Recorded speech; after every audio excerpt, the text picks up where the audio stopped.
Soyons saints, en partenariat avec Magnificat. En ce 27 novembre, nous souhaitons une belle fête aux Virginie et aux Maxime, qui ont le saint du jour en saint patron. Aujourd'hui, nous célébrons saint Maxime de Riez, commune provençale. Il y vit au 5e siècle et est formé à l'abbaye de Lérins, située sur une île à 15 minutes de Cannes. Ce lieu est connu pour être une vraie pépinière de saints. On raconte que saint Patrick y serait passé pour être formé. Lorsque saint Honorat, fondateur et supérieur des lieux, quitte Lérins pour devenir évêque d'Arles, Maxime est nommé pour lui succéder. Il gouverne l'abbaye pendant 7 ans.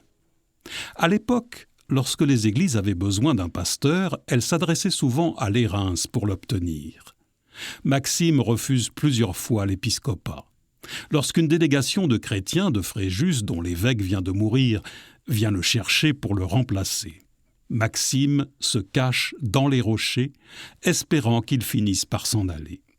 Mais en 433, sa stratégie échoue. Cette fois, il s'agit de l'église de Riez qui jette sur lui son dévolu.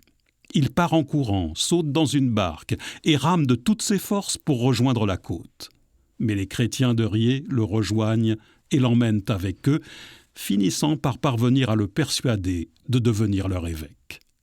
Là-bas, il puise dans les richesses de son intériorité toute monastique pour le bien de son évêché et la sainteté de ses fidèles. Il participe à plusieurs conciles locaux pour défendre l'autorité de l'Église et construit 2 édifices religieux à Riez. À sa mort, saint Faust, son successeur, lui-même ancien moine de Lérins, dit de lui « Maxime a couru magnifiquement les voies de la perfection dans ce fameux stade insulaire Lérins. Mais le plus beau, c'est qu'il a transporté l'île ici, à Riez, par ses institutions et ses soins. » Seigneur, nous te prions aujourd'hui pour tous les évêques de France, qu'ils travaillent, comme Maxime, à faire advenir ton règne sur la terre.